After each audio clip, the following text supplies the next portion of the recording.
How's it going, you guys? Whether you're in Japan on holiday or here to live, it's easy to realize the complexity of Japan's train systems. So, today I'll be giving a short guide on how to traverse these metal mazes.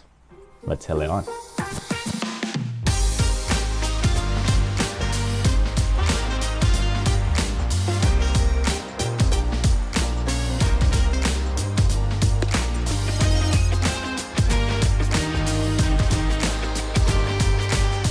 Before we start this, I will say I got information from japanguide.com, who has a good article on using trains in Japan. I'll link that article down below, so feel free to take a look at it.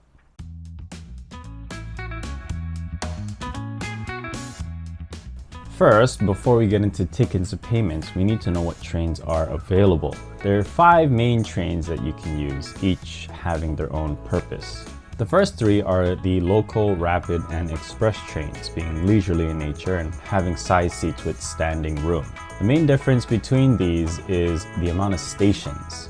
Local stops at every station, rapid skips some stations, and express skips even more. These are the cheapest and don't require a ticket to ride, meaning you can use your IC card, but you can always buy a ticket if you want. Next 2 are the limited express and Shinkansen trains. These 2 travel the farthest, but are generally more expensive, needing both a basic and limited express fee. However, it's good to note that it's the JR lines that need the limited express fee, which is all of the Shinkansen lines, and only part of the limited express lines.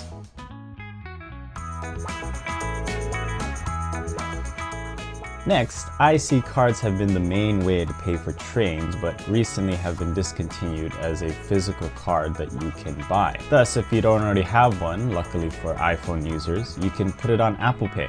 On the other hand, for Android users, there are apps that allow someone to have a digital card. But the Osaifu Keitai app, which is necessary for these apps to work, doesn't work on phones produced outside of Japan. Thus, the only option at the moment is to buy tickets, or at least until they open the service up abroad.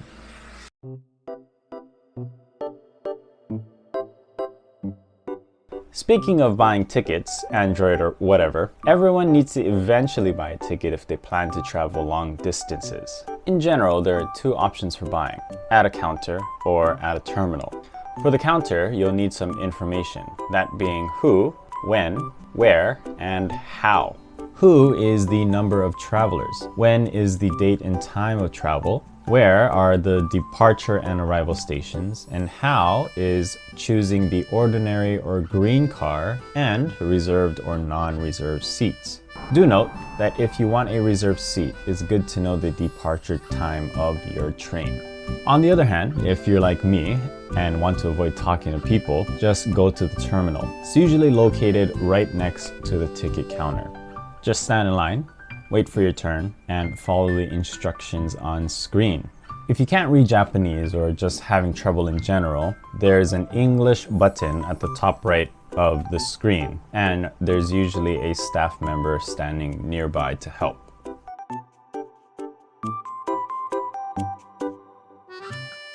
Okay, next, it's hard to navigate trains without a guide in hand. So, let's talk about different train apps.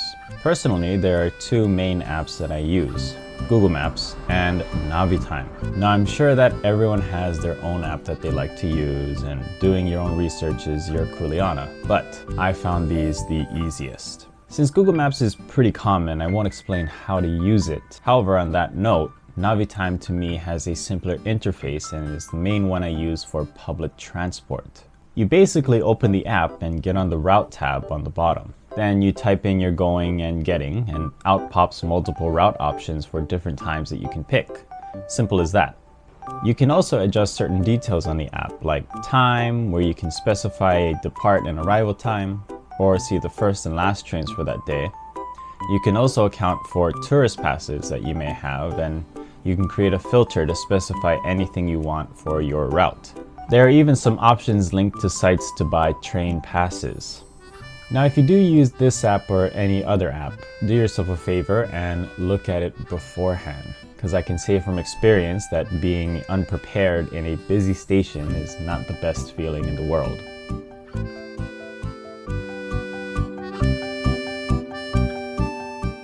Okay, so you made it to the station. You have your apps, your tickets, your IC card, and now you're headed towards the train. This can be the most stressful part of this endeavor. First and foremost, going through the ticket gate, there is a scanner for your IC card and a slot for your tickets. It's important to note that if you have more than one ticket, you need to insert both at the same time, not one after the other. Very common mistake I've seen. Once through, you're met with a flurry of people and signs, giving you very little directional sense and a rapidly quickening heart rate. But fear not, for it is much simpler than it seems. Looking at the apps you have, there are a few symbols to follow. On the left, there's always the time, train name, and station number. Matching these and the colors up to the symbols on the signs makes it easy to find the general direction of where you need to go. Then you can look at the platform number to find your specific set of stairs. When you go down the steps, note which side is your platform. Stand in line and just follow everyone onto your train. Then find a place to stand or sit. It's up to you. But do be aware that trains can become very crowded. So wear your bag on your front to avoid hitting people behind you. Do note that in regular train cars, there are designated areas for elderly, disabled, pregnant, basically anyone with priority for seating. It's okay to sit there, but only if it's empty. If not, be sensible. While you're waiting on the train, there's a screen playing any kind of stuff that also tells you where you're at in your journey. If you're not sure how to read Japanese, don't worry.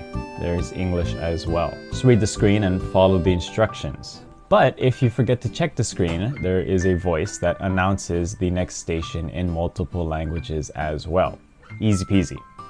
From here, once you get off, this is where Google Maps comes in handy. You can type in your destination and see where it is relative to the station. Then just follow the signs to your specific exit. Do note, some exits are cardinal, aka north, south, east, and west, while others have numbers in the exit names. Don't panic if you go to the wrong exit. There's always a way around. Once you find your exit, leave the same way you came in via IC card or tickets, and just like that, you're out of the nightmare. Yay! Wonderful, good job. So that's pretty much it. Nothing fancy. Just know that the first time is always the worst time. Regardless, leave any questions you may have, and I will try to answer them in due time. But good luck on your trips to Japan, and I will see you later. Bye!